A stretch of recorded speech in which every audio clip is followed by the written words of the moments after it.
I Love You Forever. I Love You Forever is the brand new romantic drama that was in limited theaters last week. This movie I was offered a screener for, so thank you to Utopia for sending me a screener. This is all about a 25-year-old law student whose life mostly consists of these hookups and situationships from hell. And then she has a meet cute with a man named Finn, played by Ray Nicholson, a young and handsome news reporter whose attraction to her shows affection and what love might actually be like when it exists. But then his dark side slowly comes out through their relationship, and it turns into an emotional abuse relationship. And now she has to figure out what true love actually is, and if she is worthy of true love with this man. This movie is very, very tough to watch at times because, yes, it's an abuse storyline, but it's not like a physical abuse. But hey, abuse is abuse, and it's not tolerated whatsoever.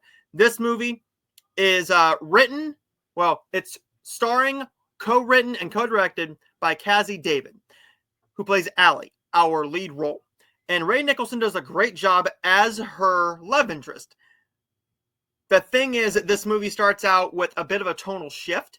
It goes from a romantic comedy to a drama like that. They do the tonal shifts very, very well. There are moments where it's very funny. They aren't afraid to go there. They have great romantic chemistry. They are flirting back and forth. The acting is so good.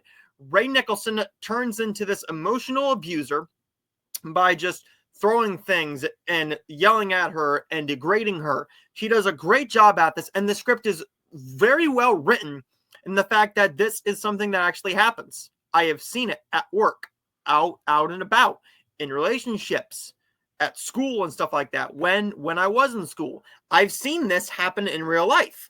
This movie is very realistic. The issue is it doesn't really delve into our side characters very much. This movie does have a lot going for it. It's realistic. It is very funny. It's heartfelt. It's sad.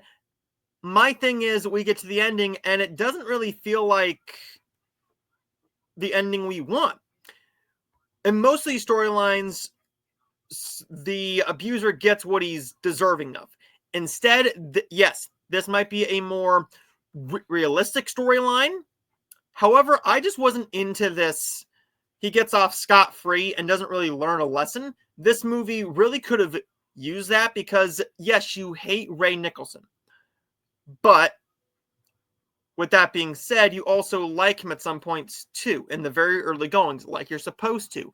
Ray Nicholson steals this movie. He's going to be a big player when it comes to all the award talk in future years. This is very well done. He's going to be just like his father. Just like his father.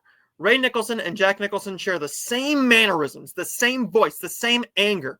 This movie works on almost every level. I wanted a little bit of a different ending where the abuser gets what he deserves. Yes, it's a cliched ending.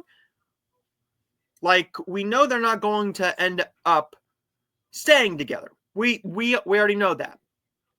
Instead, I'm not going to go into spoilers, but it just seems like he didn't learn anything. The acting is great. The storyline is very funny and heartfelt, and you're very attached to Allie. Finn is a despicable character once we get to see his emotional, abusive side, but with the ending, it bogs this down to a little bit of a lower grade than I wanted to give it. I'm going to give I Love You Forever a very solid B. I really enjoyed it. I wanted to like this more. It's very well done, and I can't wait for you guys to see it. Thank you to Utopia for sending me a screener, and it's available on digital to rent and buy on Valentine's Day. This Friday on Valentine's Day. So let me know. Are you interested in seeing this brand new romantic drama? Let me know your thoughts in the comments down below, and let me know your thoughts.